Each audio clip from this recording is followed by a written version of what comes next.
बिस्मिल्लाहिर्रहमानिर्रहीम। अस्सलामु अलैकुम। उम्मीद करती हूँ आप सब खैरियत से होंगे।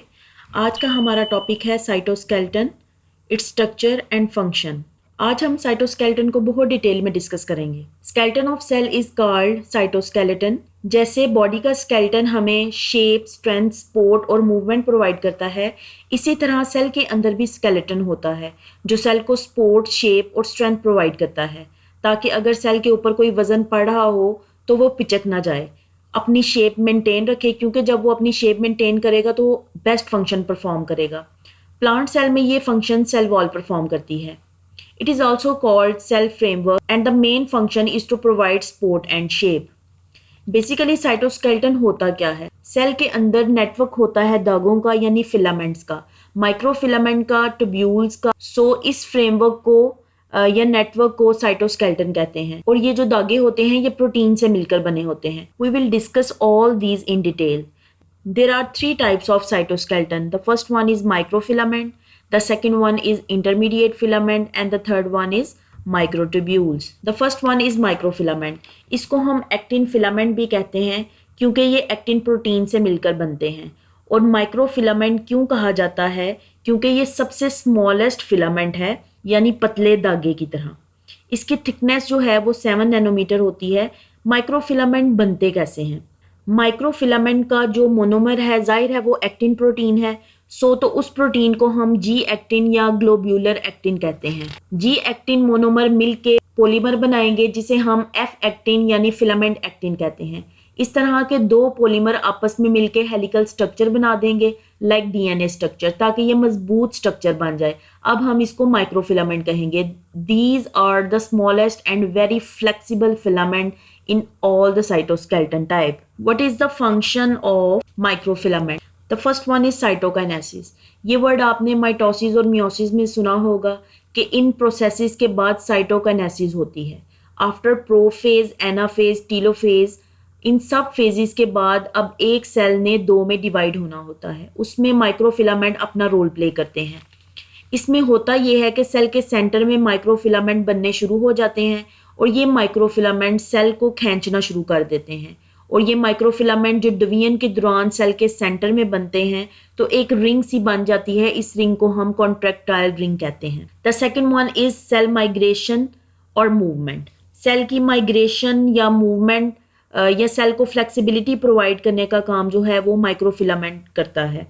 लेट्स से बाइट से एक बैक्टीरिया आ गया है, अब इस बैक्टीरिया को किल करना है, और बैक्टीरिया को किल करने का काम जो है वो वाइट ब्लड सेल्स करते हैं। इसके लिए वाइट ब्लड सेल्स को सेल से बाहर आना पड़ेगा। ये वाइट ब्लड सेल्स कुछ एरिया में रिलैक्स करेगा, कुछ में ये कॉन्ट्रैक्ट करेगा और अपनी शेप को चेंज करके छोटे से होल से भी ये बाहर आके बैक्टीरिया को किल कर देगा।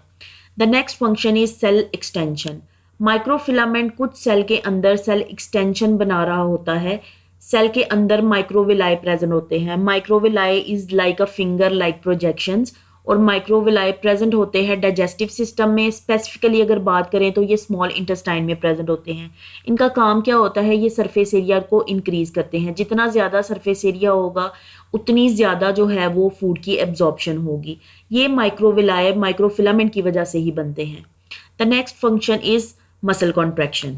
मसल में एक्टिन प्रोटीन होती है जो बेसिकली माइक्रोफिलामेंट है, और मायोसिन प्रोटीन भी मौजूद होती है। ये मायोसिन प्रोटीन एक्टिन प्रोटीन को इस तरीके से अपने अंदर खींचती है कि ये स्ट्रक्चर बंद हो जाता है और मसल कॉन्ट्रैक्ट हो जाता है। The next function is membrane transport. इसमें हम एग्जांपल लेंगे एक्सोसाइटोसिस और एंडोसाइटोसिस की। आई थिंक अब इनको एक्सप्लेन करने की ज़रूरत नहीं है क्योंकि इसको काफ़ी बार हम जो है वो पढ़ चुके हैं। The next one is intermediate filament. ये फिलामेंट जो है वो आप कह लें कि इन बिटवीन होता है, between the microfilament and microtubules. अगर हम इसके स्ट्रक्चर की बात करें तो इसमें कोई स्पेसिफिक प्रोटीन जो है वो प्रेजेंट नहीं होती। ये रॉड शेप प्रोटीन जिसको हम मोनोमर कहते हैं, ये मोनोमर कंबाइन होके बना देते हैं डायमर जो कि कॉइल्ड होता है, और बहुत से डायमर आप कह लें ऑलमोस्ट 8 डायमर्स मिलके जो है वो इंटरमीडिएट फिलामेंट बना देते हैं। इसकी थिकनेस जो है वो 10 नैनोमीटर होती है। इंटरमीडिएट फिलामेंट को हमने 4 क्लासेस में डिवाइड किया है: keratin, vimentin, neurofilament and lamins. अगर हम कैराटिन की बात करें तो ये एपिथेलियल सेल्स में पाई जाती है, for example hair cells. Vimentin की बात करें, it is found in the connective tissue, neurofilament found in the nerve cells, and lamins found in the nucleus that provide shape to the nucleus. Intermediate filament is tough and hard filament as compared to both microfilament and microtubules. It provides cytoskeleton to the cell. What is the function of intermediate filament? It provides cell shape plus cell junction. दो cell को आपस में जोड़े रखना. For example इसमें हम cardiac sales और epithelial cells की एग्जाम्पल लेंगे. जैसे कि हमारा हार्ट जो है वो कॉन्टिन्यूसली बीट करता रहता है, जिससे हमारे सेल्स स्ट्रेच होते हैं. स्ट्रेच होने की वजह से ये ख़तरा होता है कि ये कहीं सेपरेट ना हो जाए. तो इंटरमीडिएट फिलामेंट की वजह से सेल्स की आपस में जंक्शन वो इतनी ज़्यादा स्ट्रॉन्ग होती है कि हार्ट के बीट करने से ये सेल जो हैं वो आपस में सेपरेट नहीं होते. The third type is microtubules. ये सबसे लार्ज साइटोस्केलेटन की टाइप है. अगर स्ट्रक्चर की बात की जाए तो दो मोनोमर इसमें प्रेजेंट होते हैं, the alpha tubulin and the second one is beta tubulin. Both monomer combine to form dimer, और बहुत से डायमर आपस में मिलके प्रोटोफिलामेंट बना देते हैं by the process of polymerization. Polymerization का प्रोसेस क्या होता है कि डायमर्स का आपस में मिलना to form the protofilament. Almost 30 protofilament combine to form microtubules. इसकी थिकनेस जो है वो 25 नैनोमीटर होती है. माइक्रोट्यूब्यूल्स और हॉलो इनसाइड, और इसकी स्पेस को हम ल्यूमिन कहते हैं. आप जानते हैं कि हमारे सेल के अंदर सेंट्रियोल्स मौजूद होते हैं. Special type of structure are present that help in mitosis and meiosis, जहां से स्पिंडल फाइबर निकलते हैं और उसको सेंट्रियोल कहा जाता है. Centriole are formed by microtubules. एक सेंट्रियोल को बनाने के लिए 27 माइक्रोट्यूब्यूल्स जो हैं वो चाहिए होते हैं. 9 माइक्रोट्यूब्यूल्स का मतलब है 9 cluster of microtubules in triplet form, as you can see in the picture. और एक सेल के अंदर 2 सेंट्रियोल मौजूद होते हैं, और जब सेल ने डिवाइड करना होता है तो ये 2 सेंट्रियोल जो है वो 4 में कन्वर्ट हो जाते हैं. What is the functions of microtubules? The first function is movement of organelles and the vesicle inside the cell. These movements are due to microtubules and it is also called intracellular transport. Microtubules के ऊपर special proteins होती हैं जिनको हम motor proteins कहते हैं.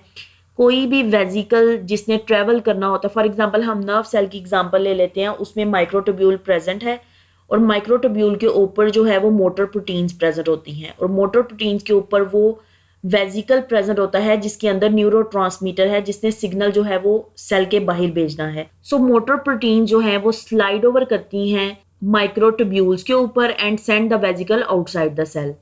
The second one is making of spindle fibres. इसको हमने जो है वो सेंट्रियोल में डिस्कस कर लिया है. ये क्रोमोसोम को अपनी तरफ खींचते हैं to separate the chromosome for the cell division.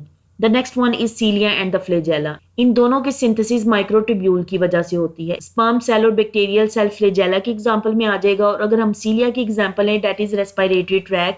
कोई भी डस्ट पार्टिकल अगर हमारी रेस्पिरेटरी ट्रैक में एंटर हो गया है तो सीलिया कॉन्टिन्यूसली मूव करते रहते हैं, तो उसको मूव करवा देंगे आउट ऑफ द ट्रैक. अब हम अपने टॉपिक को कंक्लूड करते हैं. आज हमने सबसे पहले देखा कि साइटोस्केलेटन होता क्या है.